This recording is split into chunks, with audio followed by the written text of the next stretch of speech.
श्री हनुमान जी महाराज की जय।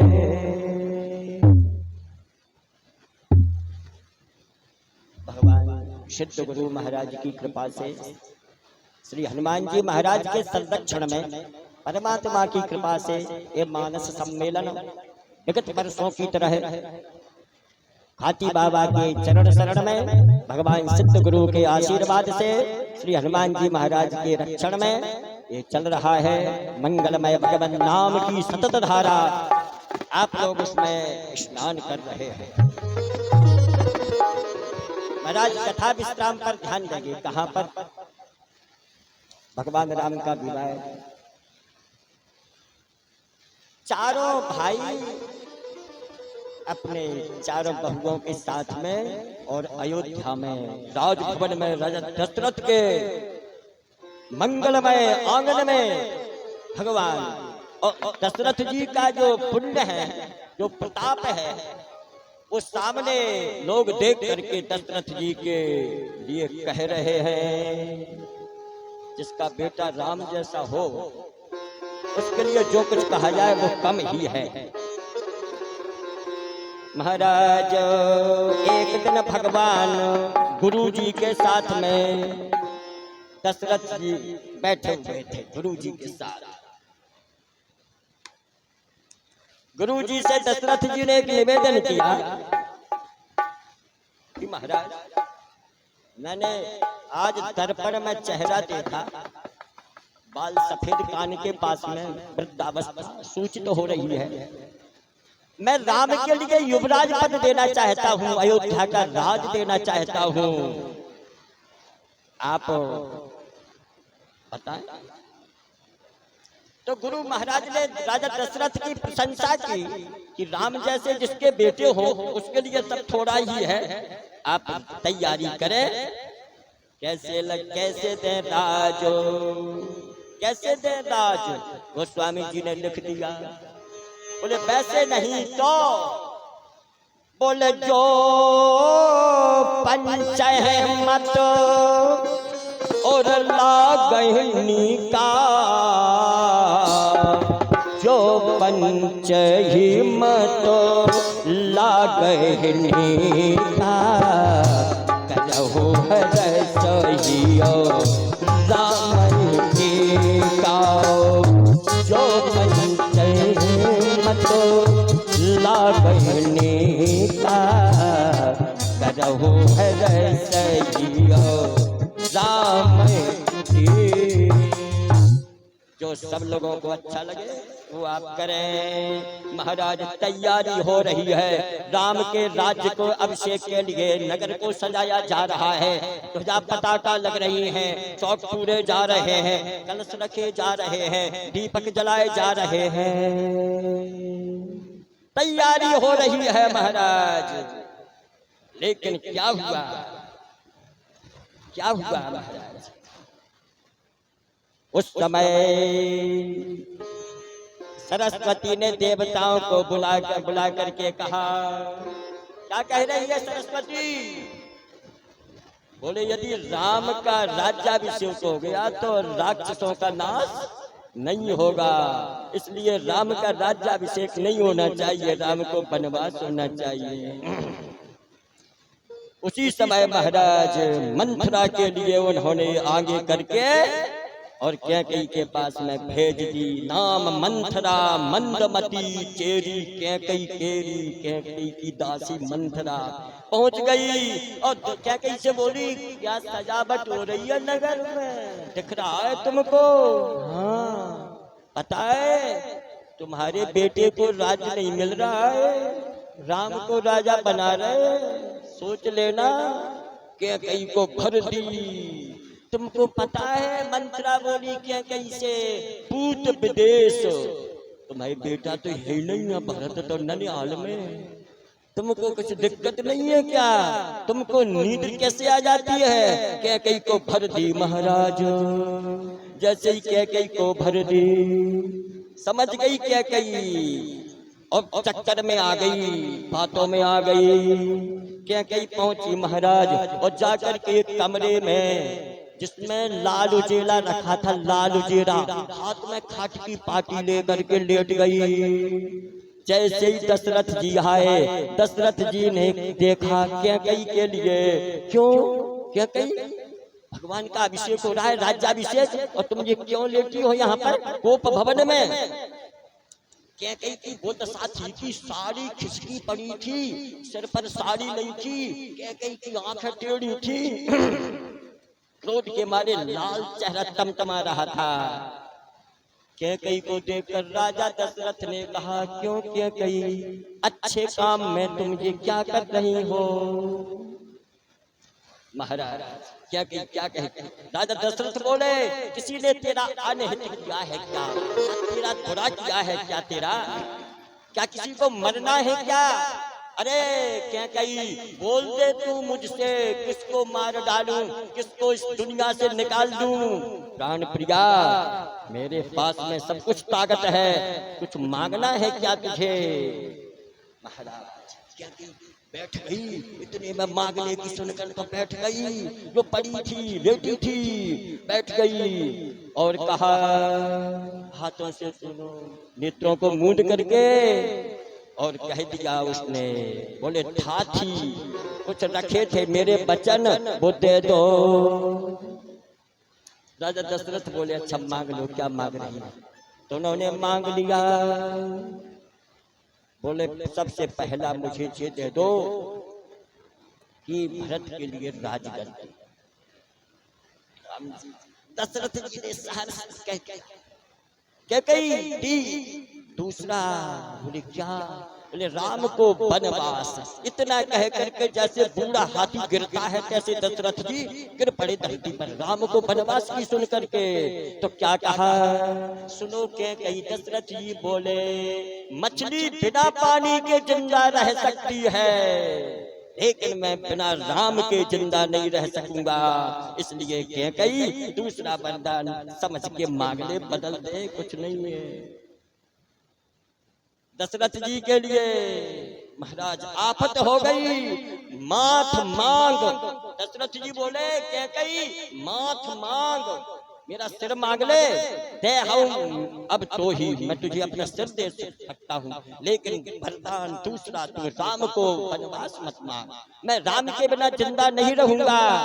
लेकिन कैकेयी महाराज कपट की दासी मंत्रा से पढ़ाई गई थी, उसने अपने बात को नहीं बदला, अंततः राम को वनवास हो ही गया। जिस जगह मंगल दीपक जल रहे थे, कलश रखे जा रहे थे, राम का राज्याभिषेक हो रहा था, दूसरे दिन लोग बाग आपस में पूछ रहे, आज तो पता ही नहीं पड़ रहा, जो कह रहे थे कल तो राम को राज्याभिषेक हो रहा, आज तो पता ही नहीं पड़ रहा। महाराज उसी समय राजा दशरथ मूर्छित पड़े थे, मूर्छित। तो मंत्री सुमंत से कहा, भगवान राम बोले, सुमंत पिताजी को तो देखो। पिताजी मंत्री सुमंत गए, जैसे दशरथ को लेटा देखा, कैकेयी बैठी थी बगल में तनी हुई, महाराज क्रोध से भरी। मंत्री के पैर आने को नहीं बढ़ रहे हैं, क्यों। धीरे धीरे से मंत्री ने ताकत से अंदर घुस करके दशरथ जी को उठाया और संभाल करके बिठाया और बिठा करके पूछा कि आपका कारण सुनाइए। दशरथ जी बोले, तब तक राम जी आ गए, राम जी ने चरणों में प्रणाम किया पिताजी के, दशरथ जी को समझाया। बोले, मेरे पिता मंगल समय स्नेह बसो, सोच पर हरियता तो आयसु देय हरस हियो, कही पुल के प्रभु गात। आज्ञा दे दो पिताजी, ये मंगल समय है। अरे धन्य जन्म जगो टीतलता तो, धन्य जन्म जगो टीतलता तो, पितहे ब्रह्मो तो सरित तो न जातो, चार पदार्थ करतलता के तुम्हारो समझो। पिताजी जिसका बेटा अच्छा हो उस पिताजी के हाथ में 4 प्रकार के पदार्थ होते हैं, अर्थ, धर्म, काम, मोक्ष।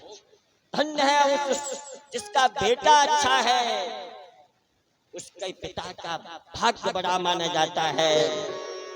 तो पिताजी बोले दशरथ जी बोले मांगा हो पिता मात सन जाई, माता से विदा मांगा।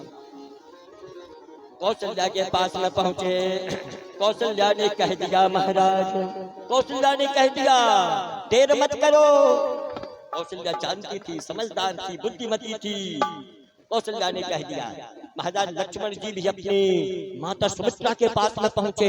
सुमित्रा ने भी कह दिया कि तुम जाओ भगवान राम की सेवा करने के लिए। सीता जी को समझाया, तुम मत जाओ, घर पर रहो, तुम कोमल हो, तुम सुंदर हो, इतने बड़े बड़े जीव जंतुओं से भरा हुआ जंगल, पर्वत पहाड़ों का रास्ता, खाना नहीं मिलेगा, भोजन पानी नहीं मिलेगा, तुम रुक जाओ। सीता जी बोली, जहाँ पर मेरे स्वामी हैं मेरे लिए सभी चीजें सुगम हैं। सीता जी भी माता की आज्ञा लेकर के वन के लिए प्रस्थान करने के लिए तैयार हो। महाराज जब वन को चलते हैं, सुमंत का रथ तैयार हो गया। राम जी जब अयोध्या को छोड़ करके वन के लिए निकलते हैं, अयोध्या की क्या दशा हो गई। आप देखिए, आदमी जिस घर में से निकल जाता है, जिस गांव में से अच्छा आदमी निकल जाता है, वो गांव कमजोर हो जाता है, वो गांव बर्बाद हो जाता है, वो गांव शोभाहीन हो जाता है, वो घर शोभाहीन हो जाता है। राम जी जब वन के लिए निकले अयोध्या को छोड़कर, बच्चे चिल्लाते थे, गैया टकराती थी, कुआ, नहर, नदी, तालाब सूख गए थे, स्त्रियों के स्तनों में से दूध सूख गया था, वृक्षों में से पत्ते झड़ चुके थे, बागों में बेल बूटे कुमला गए थे। उसका चित्रण सुनेंगे। जिस समय राम वन को गए, अयोध्या की दशा का चित्रण बताया। बोले बच्चे सब चीखो चीख कहते जा रहे हमारे राम कहाँ, बच्चे सब चीखो चीख कहते जा रहे हमारे राम कहाँ। बूढ़े माथे को ठोक ठोक कहते थे अब यार राम कहाँ। बूढ़े माथे को ठोक ठोक कहते थे अब राम कहाँ। गाय भैंसे चकराए उठी, हाथियों के दल चिंगार उठे, कोयल कौए चचबा चचबी सब राम ही राम पुकार उठे। कोयल कौए चचबा चचबी सब राम ही राम पुकार उठे। अतुल हो चला है बागों में, फिर बे और बूटे कुमलाए, तुलसी दलो कदली फल सूखे, फिर बे और बूटे मुरझाए। तालाब हो जो बावड़ी कुएं, तब नहरो नदियाँ सूख गई, नारियाँ जो बच्चे पाली थी उनकी भी छातियाँ सूख गई। सरयू के वो राजसी घाट राजा जी जहाँ नहाते हैं, इस तरह स्मशान समान हो बस भूतों के घर दिखलाते हैं। इस तरह स्मशान समान हो बस भूतों के घर दिखलाते। अयोध्या बदल गई, अयोध्या ऐसा लगा जहाँ पर स्नान होते थे स्मशान बन गया वो स्नान घाट स्मशान बन गया। बगीचों में से पत्ते झड़ गए, बगीचे फल सूख गए, पत्ते गिर गए। नारियों ने जो छाती में दूध था, बच्चों को दूध बंद हो गया, सूख गया दूध। राम जी जब आगे चले रथ पर बैठकर, 3 लोग हैं, सुमंत रथ के घोड़ों की डोर पकड़े हैं, आगे चले, साथ में कुछ लोग जा रहे हैं। भगवान बोले पैदल जाऊंगा, सुमंत जी रथ को वापस। तो बोले जंगल में बहुत दूर तक चल रहा है। तो जब जंगल में सुमंत जी से कहा कि मैं दशरथ जी ने कहा है कि बन दिखाए सुरसर अन भाई और आनऊ फिर भेग दो भाई। तुम तो गंगा जी के स्नान करा करके जंगल घुमा करके तुम लाती आना वापिस। देखिए बैठ गए अयोध्या को सिर नवा करके, जिस समय राम जी बैठे रथ पर और रथ चला महाराज, रोते रह गई अयोध्या। राम जी का रथ चला, बोले प्रथम बास तमसा भयौ। पहला निवास कहाँ हुआ? तमसा नदी के किनारे, और दूसरा सुरसरी तीर। जब गंगा के किनारे पहुंचे, गंगा जी के तट पर रथ खड़ा है और तीनों है राम लक्ष्मण सीता। सुमंत बोले ये गंगा है, भुवन पावनी गंगा, जगत पावनी गंगा। भगवान राम उतरे, गंगा में स्नान किया। अब देखा कि तुम लौट जाओ, सुमंत से कहा तुम लौट जाओ। सुमंत बोले दशरथ जी ने ये कहा था कि बन दिखाए सुरसर अन भाई आनऊ फिर भेग दो भाई। दोनों को वापिस लाना, मर जाऊंगा बचने वाला नहीं, लौट चलो फिर वापिस। भगवान बोले सुमंत से क्या कहा, उत्तर दिया। बोले प्रभु बोले सब ठीक है, लेकिन मैं मजबूर हूँ। पीछे फिरते हैं नहीं। कौन कौन? 3 व्यक्ति कभी निकल कर वापस नहीं होते हैं। कौन कौन? बोले सिंह, सती और सूर। शेर जिस रास्ता से निकल जाता है दोबारा नहीं आता। सती निकल गई तो निकल गई, सती ही होगी। सूर योद्धा या तो जीत कर लौटता है या मर जाता है। तो सुमंत बोले इन 3 में से तुम कौन हो? भगवान राम बोले हम सिंह हैं, सिंह सिंह। सन्मुख दो रघु सिंह निहारे। राम जी के लिए शेर की उपमा दी है गोस्वामी जी ने। सन्मुख दो रघु सिंह निहारे, सिंह हैं। तो बोले शेर बन का राजा होता है? बोले हाँ हम बन के राजा हैं। भगवान बोले सुमंत से, तो बोले राजा के मस्तक पर तो मुकुट होता है, मुकुट मुकुट। भगवान राम बोले बन का राज दिया है हमको, बन के राजा में मुकुट की जरूरत नहीं होती। मुकुट की जरूरत होती है सिंहासन पर हो, जब राज तिलक होगा तब मुकुट लगेगा। सुमंत को वापिस किया, लेकिन घोड़े हिला रहे हैं, पीछे को लौट रहे हैं। देख दक्षिण दिशा और हाया ही नाही, बिन पंख पिह गया सुलाही। देख दक्षिण दिशा हाया ही नाही, बिन पंख पिह गया। बिना पंखों का पक्षी जैसे व्याकुल होता है, ऐसे घोड़े भगवान राम को छोड़ करके पीछे को देख रहे हैं। रोते रोते आंखों में से आंसू निकल रहे हैं घोड़ों के। सुमंत जी वापस जाते हैं महाराज। इधर भगवान राम कहाँ पर आ गए? कहाँ गए? पार करना है गंगा जी को, पार करना है।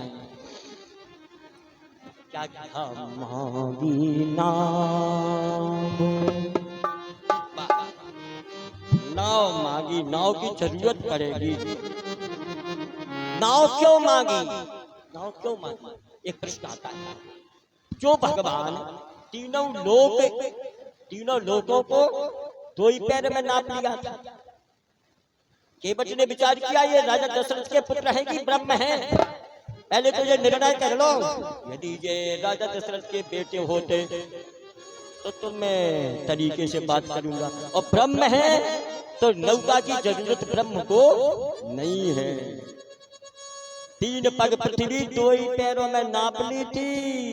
एक ईश्वर बलि के ग्रह आए, बामन रूप धार तन पाए, और पुनः ऐसा विशाल तन कीनो कि तीनों लोग 2 ही जग 3 हो। आज खड़े जो लक्ष्मण संगा, और जिनसे लाग न जाती गंगा, इनमें कौन सत्य भगवाना? केवट ने सोचा पतो पालो ये भगवान है कि दशरथ के बेटे हैं। भगवान होते तो नौका की जरूरत नहीं पड़ती। केवट बोला भगवान से कि महाराज क्यों जरूरत पड़ गई नौका की? देख साथ में सीता है, राम जी अकेले होते तो नौका की जरूरत नहीं पड़ती। स्त्रियों के लिए कमर से ऊपर तक जल में नहीं जाना चाहिए, निषेध है, शास्त्र की आज्ञा नहीं है। कमर से ऊपर तक जल में स्त्रियों का जाना निषेध है, शास्त्राज्ञा नहीं। बोले क्यों, क्या निषेध है? केवट ने ये कहा यही घाट से यदि आप पैर नहीं धुलाना चाहते तो यही घाट से थोड़ी दूर है, कटिलो जल खाए दिखाई होती। भगवान से केवट बोला कमर से ऊपर तक चल, मैं ऊपर की घाट से दिखाई देता हूँ। भगवान बोले केवट कमर से नीचे तक जल चाहिए, वो घाट बताओ। तो बोले इधर तो आस पास कहीं नहीं है। तो बोले स्त्री सीता साथ में इसलिए। तो बोले स्त्री के लिए निषेध क्यों? उसमें बताया है नारद स्मृति में, प्रमाण दिया है नारद स्मृति में। क्या प्रमाण है? स्त्रियों के लिए कमर से ऊपर तक जल में नहीं जाना चाहिए। कारण क्या है? उसका रीजन क्या है, कारण क्या है? तो उन्होंने बताया, बोले नारद स्मृति माही बखाना, और रहे परुण चौकी जल जाना। जह पर कटी ऊपर जल होई, तह पर नारी न उतरे कोई। क्यों? बोले जल के अंदर छोटे छोटे कण होते हैं, कण वो गर्भ को नष्ट कर देते हैं। अच्छा, यदि स्त्री कमर से ऊपर तक जल में जाएगी तो स्त्री के शरीर में शिशु नाशक कण तीय अंग माही, और प्रबस जाहे कछु संशय नाही। यही से नारी नपुंसक होई, और यह प्रसंग जाने कोई कोई, और यह रहस्य जाने भगवाना। इसलिए मांगी नाव, इसलिए नौका को मांगी, जरूरत पड़ी। भगवान कहते हैं, केवट क्या कहता है? मैं मरम जानता हूँ, मरम। भगवान ने सोचा मरम जानने वाला आज तक तो नहीं मिला जो मेरा मरम जान ले। भगवान का मरम कौन जानता है? केवट कह रहा मैं जानता हूँ। भगवान बोले रात दिन लक्ष्मण ने सोचा, रात दिन मैं साथ में रहता हूँ भगवान के, लक्ष्मण हुआ है मरम न जाना। क्या कही जिन्होंने गर्भ में रखा भगवान को, कौशल्या क्या कही, इन्होंने भी मरम नहीं जान पाया भगवान का। माता जो 9 महीने गर्भ में रखा, लेकिन ये केवट कह रहा है कि मैं मरम। भगवान बोले कैसे जानता है? तो केवट कहता है मैंने सुना है कुछ। क्या सुना है? तो केवट कहता है, बोले चरण कमल रज कहे सब कही, मानस करनो मूर्ख जुआई। चरण कमल रज कहे सब कही, मानुष करनो मूर्ख जुआई। छुअत सिला भई नारी सुहाई,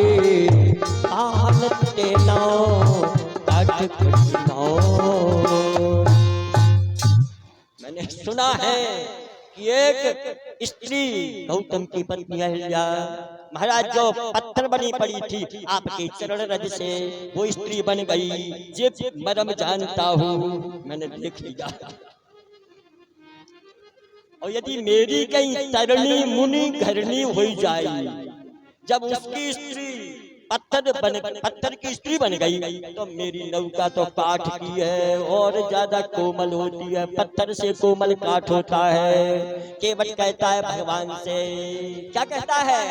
बोले यह प्रतिपालहु सब परिवारो, नहीं जानो कैसो और कवारो, नहीं जानो कैसो और कवारो, जो प्रभु पारो अब सिका चाहो, वही पद पे तुम पठारनी कहो, जो प्रभु पारी अब सिका चाहो, वही पद पे तुम पठारनी कहो।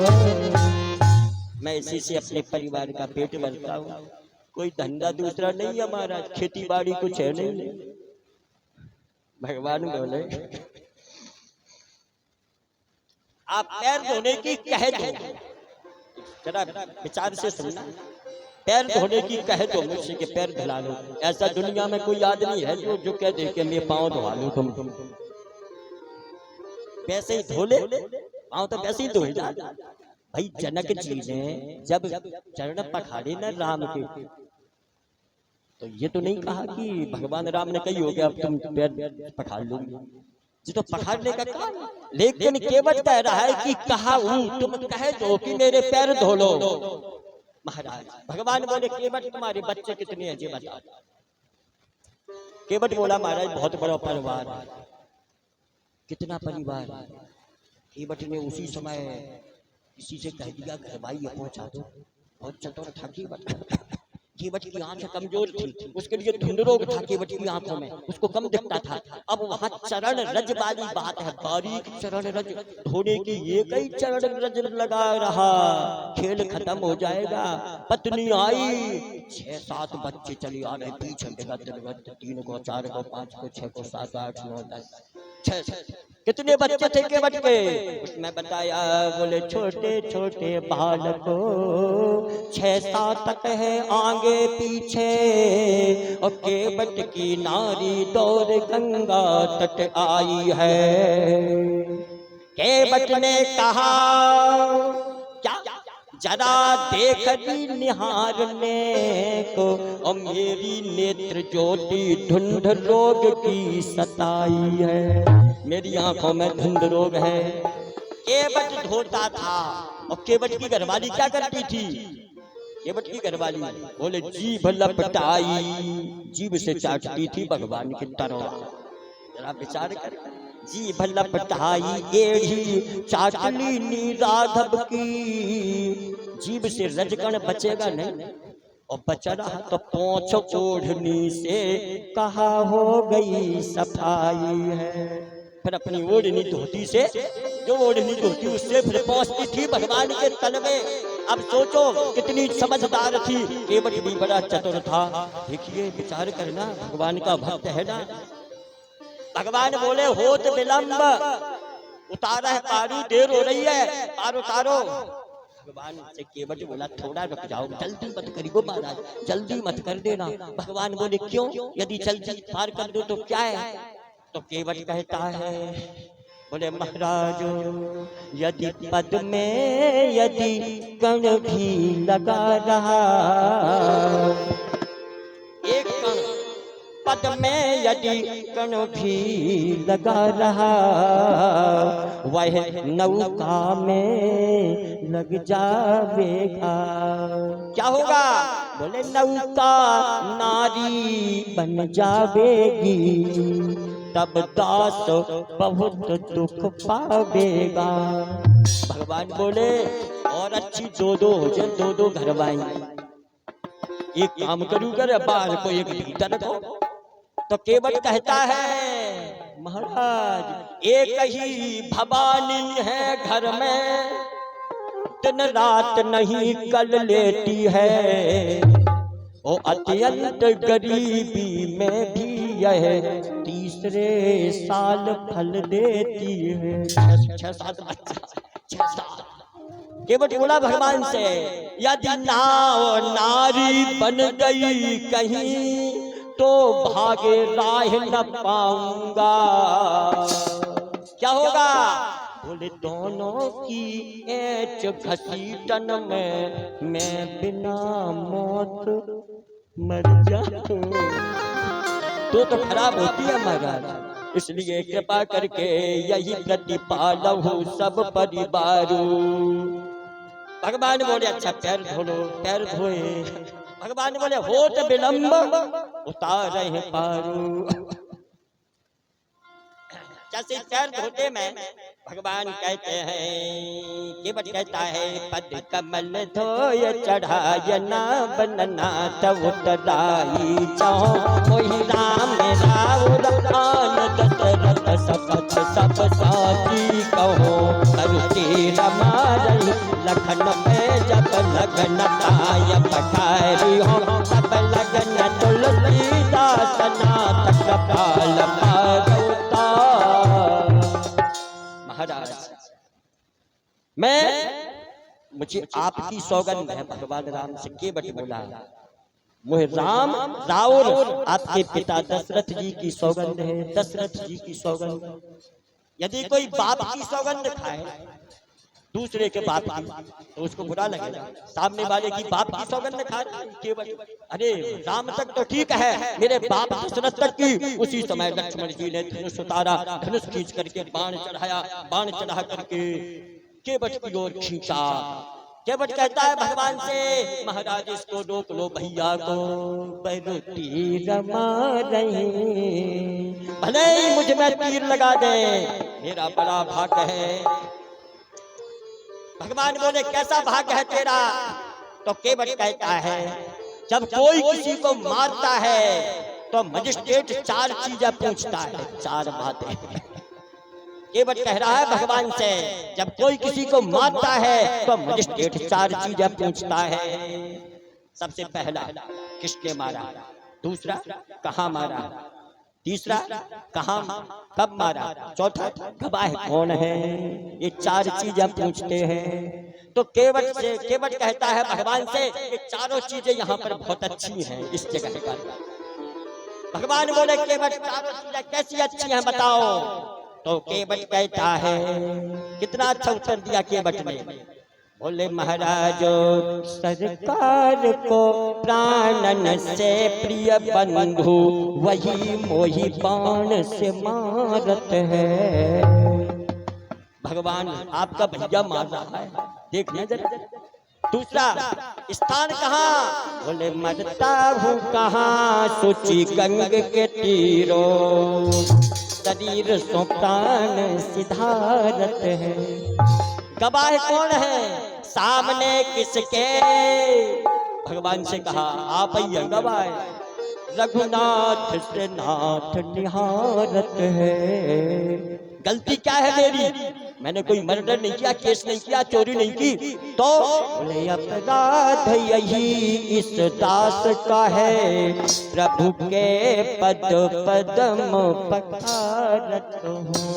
अपराध यही इस दास का है, प्रभु के पद पदम पखार। मेरी ये गलती है कि मैं आपके पैर धुला रहा हूँ। भगवान बोले है तो चल भाग्यशाली हो केवट तुम। भगवान बोले जल्दी करो हो तब विलंब उतार पारू। केवट बोला महाराज आपसे पहले और यात्री खड़े हैं, पहले उनको पार करूंगा। भगवान ने देखा गंगा के किनारे कोई यात्री है ही नहीं, हम तीनों हैं केवल। केवट कौन है तुम्हारे यात्री? केवट बड़ा चतुर था। बोले महाराज में पुरखा ठाड़े, पुरखा 7 जन्म के पुरखा मुँह जल दे लंदू तुम्हें सामने बिना पार कर दू मैं पैर। भगवान के सामने जलदान किया, अपने पुरखों का उद्धार किया केवट ने। जब पुरखों को पार कर लिया तब जा करके अब विराजिए वो जगत पावनी गंगा के लिए।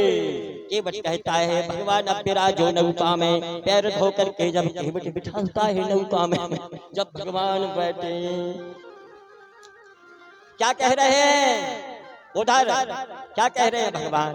बोले सुन के बट के वैनो प्रेम लपेटे अटपटे। ओ बिहसे करुणा ऐन चितय जान की लखन तनो। महाराज अटपटे वचन कह रहा है जिनके वचन अटपटे वचन क्या है? अटपटे तो सही कह रहा था वो, उसकी नौका यदि स्त्री बन जाती तो अटपटे ये वचन है। भगवान बोले लक्ष्मण सीता से, ये तुम दोनों के लिए मैंने इसके लिए साक्षी गवाह बनाया था। ये व्यक्ति वही खड़ा है 7 जन्म पहले। पहले जन्म में ये केवट कसाई था, कसाई मांस बेचता था, मांस टोकरी में मांस भर भर करके मुर्गों का बकरों का ले जाता था। एक मंदिर के सामने से निकलता था ये कसाई, वो मांस का टोकरा सिर पर रखे, मांस ले लो मांस, जैसे कोई सब्जी बेचता है। एक बाबा जी रहते थे मंदिर पर, रोज वहीं से निकले, गंदगी बदबू आती थी उनको। बाबा जी ने सोचा जी तो कसाई की तो गलत रास्ता है, भैया ओ दद्दा क्या तो मंदिर के पीछे से निकल जाओ करे, और क्या फिर कुछ गा के निकलू करे तो हम किवाड़ लगा ले करे, ये बांस की बदबू आती है। कसाई बोला बाबा जी हम तुम्हारे न तो तुम्हारे नौकर न तुम्हारे बाप के नौकर, हम तो जैसे निकलते कि तैसे ही निकाले। अब बाबा जी ने सोचा कि ये मरेगा कैसे, ये तो उल्टा बोल रहा है, खराब आदमी है, तो बोले ये मरेगा कैसे। एक दिन बाबा जी ने उसको बुला लिया कसाई को, जैसे ही वो निकला मंदिर के दरवाजे से, बैठ जा। बाने सोची आज तो बाबा जी खरीदत है, मूची तो साग ले तब तो उतरवा नहीं, क्या क्यों उतरवा, बैठ गए। हाँ महाराज बोलो। बाबा जी बोले कि क्यों भैया तुम कौन हो? बोले कसाई। बोले आ जाइए क्यों क्या वरपुर खा? बोले सब कसाई कसाई को काम करते। तो बोले तुम क्या का काम कर ले? बोले हम क्या कर ले, तो बकरा काट ले, मुर्गा काट ले और मांस बेचते हैं आपके सामने। तो बोले पक्षी पकड़ ले, तो पक्षी पकड़े में क्या लगा, तो एक बाण था और मर गए। तो बोले एक चिड़ैया पकड़ कर दे तुम। बाबा जी बोले कसाई। तो बोले चिड़ैया अभी तो पुरखन को काम है जो पकड़ दे, रुपया ज्यादा ले। हाँ बोले जितने तुम मांगोगे। तो बोले चिड़ैया कैसी है वो? कसाई बोला। बाबा जी बोले 4 पांव की चिड़ैया है, काले रंग की है, आकाश में से पकड़ के दे दो। बाबा जी कितने पैसा दो? बोले जो तुम मांगोगे सो। कसाई बोला कितने दोगे? बाबा जी बोले जो तुम मांगोगे सो। तो बोले ठीक हो, कहूँ नहीं पकड़ के दे भाई 7 दिन में तो। बाबा जी बोले तो कसाई बोलो तो मैं एक पीपल की पोल है गंगा जी के किनारे, वहां में बैठ जाओ, तुम आग लगा दी उसमें मत जाओ, चले। इतनी बड़ी शर्त, तगड़ी तगड़ी शर्त दोनों की। उनने कह दी जो तुम मांगो सो दो। कसाई ने कह दी कि पीपल की पोल में आग लगा दी उसमें भर के मत जाओ, तय हो गई। अब उसने मांस का टुकड़ा बहुत बेच के और घर पहुंचो, उसने जाल लिया, जाल उठा करके गंगा के किनारे जंगलों में 4 पैर की काले रंग की चिड़िया पकड़वे के लाने वाने तैयारी कर दी। रात दिन जगता था, रोटी छोड़ दी, पानी पीना छोड़ दिया, सोना छोड़ दिया, रात के तो नहीं निकल जात। 4 दिन हो गए, ये भगवान 5 दिन 2 दिन और रहे, कहूँ नगर पर न पकड़ पाई तो गंगा के किनारे बनने हैं पीपल की पोल में। महात्मा जी ने सोची मर गो, कसाई तो मर गो, न 4 पांव की चिड़ैया हो तो और न पकड़ के खा जब है नहीं। 7वां दिन कसाई ने देखा पूरा दिन हो गया, शाम के समय अपनी बात के आधार पर उसने गंगा के किनारे अर्थी बनाई, अर्थी चिता, और चिता बना करके वो बाबा जी नहीं है अकेले ही, और वो चिता बना करके अपने हाथ से आग लगाने की तैयारी कर रहा है। वो कसाई बगल में जाल रखो, जाल, और उसने आग लगाई। भगवान ने सोचा कि देखो ये जल रहा है, अपनी बात पर चल रहा है। भगवान 4 पांव की काले रंग की चिड़ैया बन गए। भगवान ऊपर ही वो अर्थी के ऊपर जो लेटो तो वो आग लगाने की तैयारी में हाथों भाई के ऊपर भगवान। सो भाने सोची अरे जो आ गई, सो फेंक डंडा, और भाने जाल उठा के भगवान थे वो तो आ गए मंदिर में, कस करके पीठ पे लाद के बाबा जी को मंदिर पे ले जा, बता भी पकड़ ली चिड़ैया 4 पांव की काले रंग की, जा रहा था। भगवान ने अपना वजन बढ़ाया। कसाई ने सोच कि जो तो वजन बढ़ेगा, 2 पसई 3 पसई 4 पसई, भैया जो चिड़ैया कैसी है, तो देखा सो 4 हाथ के भगवान। कसाई से भगवान बोले वरदान मांग ले।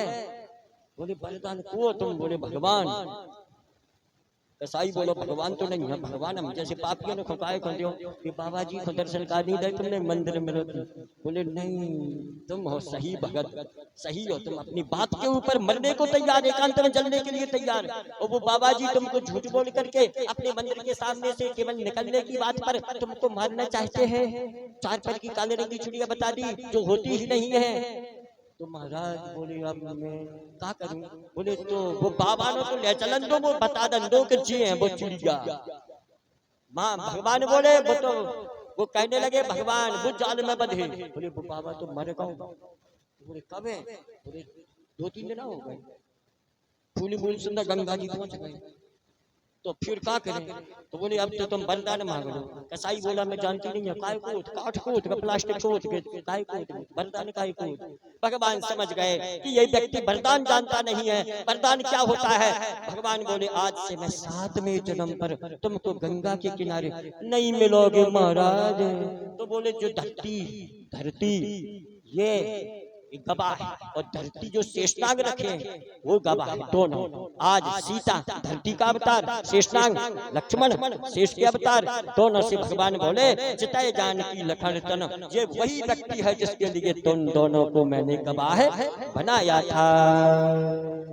महाराज इस प्रकार से भगवान जब उतरते हैं उस पार जाकर गंगा के, तो सबसे पहले कृपा सिंधु बोले मुस्काई, कृपा सिंधु बोले मुस्काई, कोई कह तुझे सब ना बुझ जाए, जातु नामो तुम रचो ये कपारा, उतर ही नहीं तो सिंधु पारा, सोई कपाल के वही नहीं होता, यही जग किए यही बचाहूँ थोड़ा, उतरी ठाड़ो भये सुर सरी देता, श्री राम गुह लखन सफेद।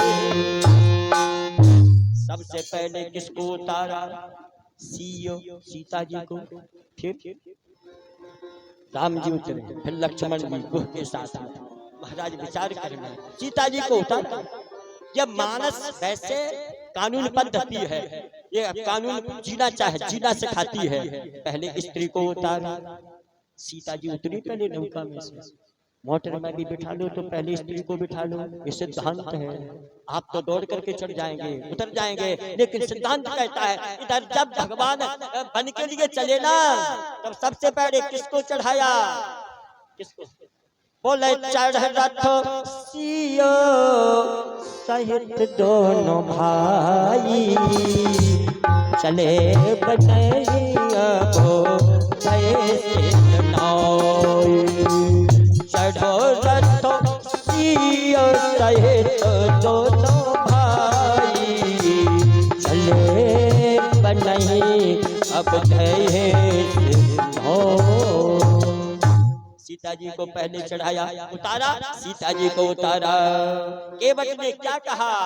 बोले केवट उतरो दंडवत कीन्हा, प्रभु सकुचे यही नहीं कछु दीना, पिया हियो कीसियो जानन हारी हारी, मनो डरे मनो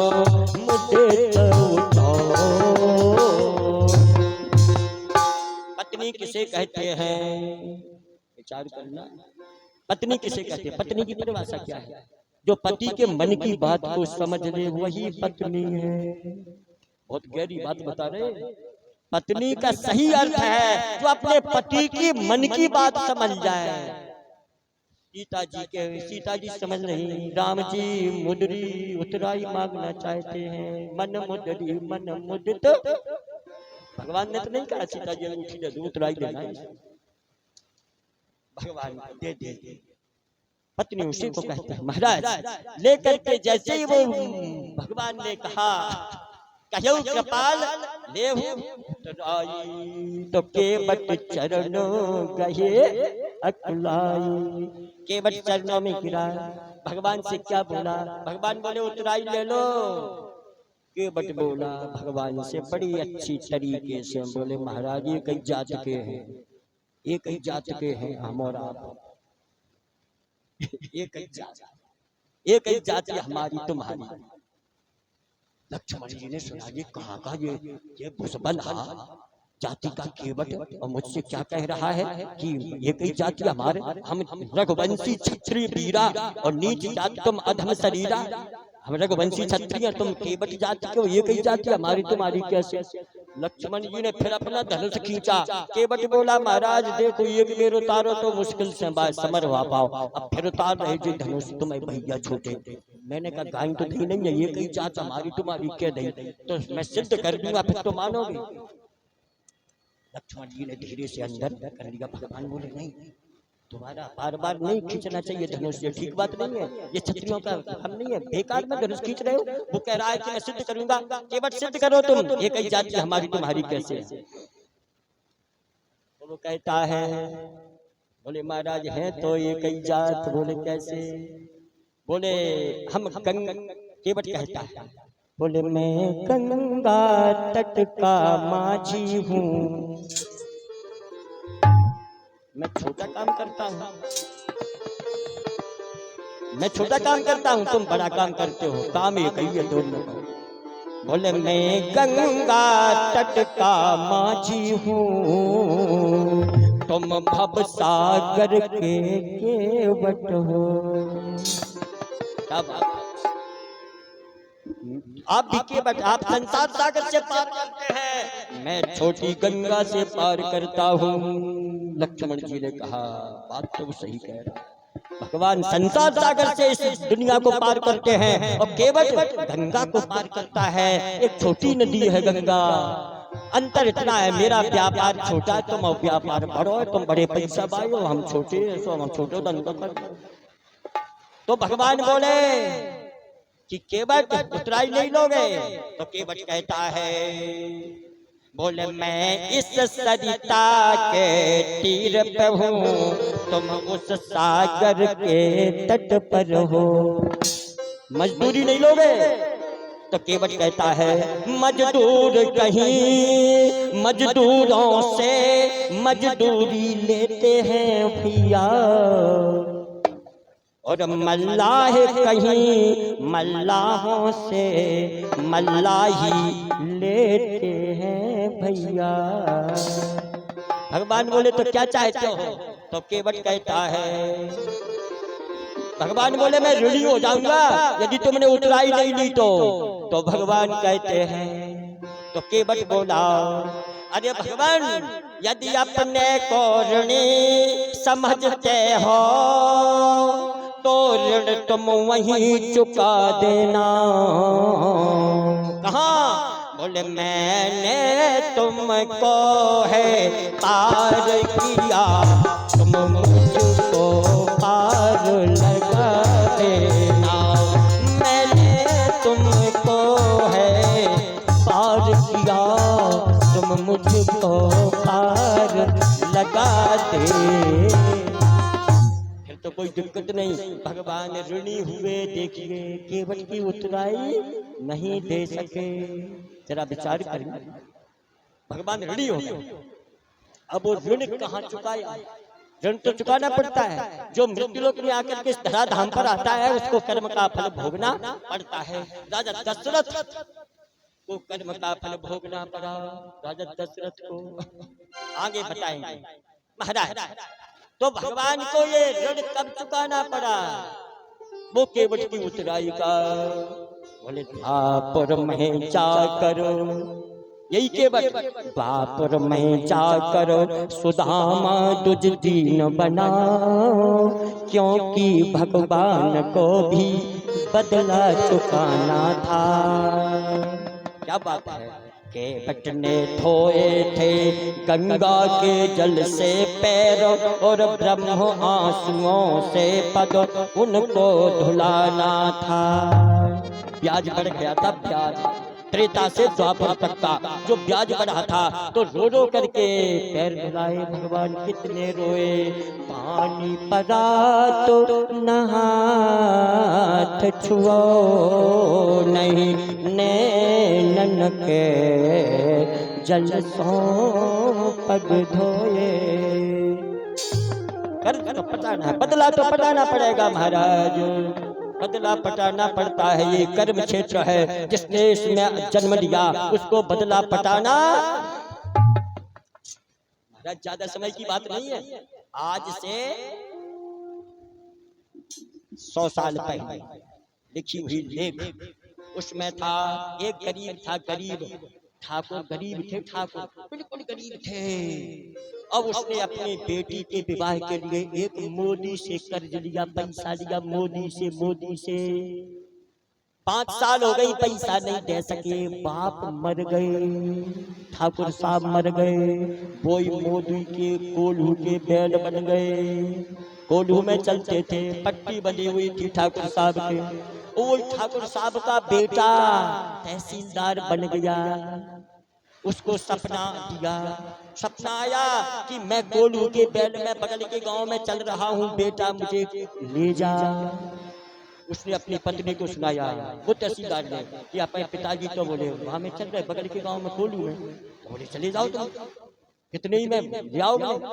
महाराज वो गया तहसीलदार बगल के गांव में, गांव वालों से पूछा क्यों भैया इस गांव में कोई मोदी? हाँ बोले बुला बैठो महाराज। वो बैठो सरकार, वो पीपर के नीचे आंख पट्टी बांधी अंधा था। पहुंच गए, तहसीलदार बोले भैया कोल्हू देखना है मुझे, कोल्हू नहीं देखा। बोले चलो चले जाओ महाराज, भीतरे है। उसको नहीं पता ये कौन है क्या है। तहसीलदार अंदर गए तो वो कोल्हू में चल रहा था, वो बाप बैल बना, पट्टी बंधी थी। सबसे पहले तहसीलदार ने पैर छुए, रोने लगा तहसीलदार, पैर छू करके, और मोदी से कहा, गांव वालों से बोले मुझे ये बैल दिला दो, बैल दिला दो, कितने पैसे हो, कितने दूनी तीगनी चौगनी रकम कितने ही मांगे, मुझे दिला दो अभी। मोदी ये बगल के गांव के तहसीलदार साहब हैं, उन्हें वो बैल मांग रहे, दे दो पैसा दे, मन मानी जो तुम मांगो। भैया मैं नहीं दे सकता, जब से जो बैल आओ तब से मेरे आगो खुल गए। गांव के बोले भैया तहसीलदार साहब है मांग रहे, तूने पैसा ले ले, टिकने ले ले। तहसीलदार बोले जितने जिनका है उतना दे दे। मोदी ने सोची ऐसा आदमी तो आज तक नहीं मिलोगे, जितना तुम कहो उतना दे देंगे। हाँ बोले दे देंगे। तो उसने कहा कि साहब अब आप तो मैं दिखाई से दे दो। गांव के बोले महाराज जाए दूनी रकम उसको दिलवा दी गांव वालों। और जैसे ही वो बैल को छोड़ करके और तहसीलदार साहब अपने दरवाजे पर पहुंचे, घर की गेट पर, और बैल बैठ गया, सियावर रामचंद्र की जय। उसका कर्ज पट गया। तो कहते हैं कर्ज पटाना पड़ता है, कर्म क्षेत्र में कर्म का फल मिलता है। भगवान को भी रो रो करके द्वापर में जा करके और कर्ज पटाना पड़ा महाराज। आगे चलते हैं, क्या कहा आगे चलेंगे अपन बन के लिए। बोले तब मज्जन कर रघुकुल नाथा, पूज पार्थ बो नायऊ माथाओ, कहती है कयो कर चोरी, मातो मनोरथ पुरौरी, पति देवर संग कुशल बहोरी, आय कदौ जई पूजा तोरी, उनसी नयो मेरे सानी, भई तब विमल बाजी बरपाओ। शंकर जी का पूजन किया गंगा जी के तट पर राम ने। इसके बाद में सीता जी ने गंगा जी से प्रार्थना की, हे गंगे माता हमको वरदान दे दो कि हम पति और देवर के साथ में कुशल वनवास भोग करके लौट आवे, आपकी हम पूजा करेंगे। गंगा जी में से आवाज आई, क्या आवाज आई? बोले प्राणनाथ देवर सहित और कुशल कौशला रामा, कुशल कौशला पूजे सब मन कामना, पूजत है जग थाय, पूजे सब मन कामना, पूजत है जग थाय। आवाज आ गई कि आप अपने पति देवर के साथ में कुशल होकर के लौटोगी, संसार में तुम्हारा यश होगा। भगवान आगे चले, आगे चले, प्रयागराज का दर्शन किया भगवान ने। अब भगवान आगे चलते हैं, तीन है, तीन, राम लक्ष्मण सीता। आगे कौन है? गोस्वामी जी ने लिखा, बोले आगे राम अनुज पुनि पाछे, आगे राम अनुज पुनि पाछे, तापस भेष विराजत काछे, तापस भेष विराजत काछे, उठैयो बीचो सोहै कैसे, ब्रह्म जीव बिचो माया जय। महाराज बीच में सीता और पीछे लक्ष्मण है। लक्ष्मण कौन है? जीव। सीता कौन है? माया। राम कौन है? ब्रह्म हो। आगे राम ब्रह्म है, बीच में माया है और पीछे जीव लक्ष्मण है। जिस समय आगे चले, राम जी के चरण चिन्हों पर सीता पैर नहीं रख रही है। पति देव है मेरे, पति के चरण चिन्हों पर मैं कैसे पैर रख दूं? चिन्हों पर भी पैर नहीं रख रही। गजब की मर्यादा, इससे आगे नहीं हो सकती। तो जिस समय पैर टेढ़े मेढ़े पड़े, कैसे रखती थी सीता पैर? बोले सिया राम पदो अंक बराए, लखन चले हमको आए लाए, लखन चले हमको आए लो। लक्ष्मण जी दोनों को बचा के चलते थे।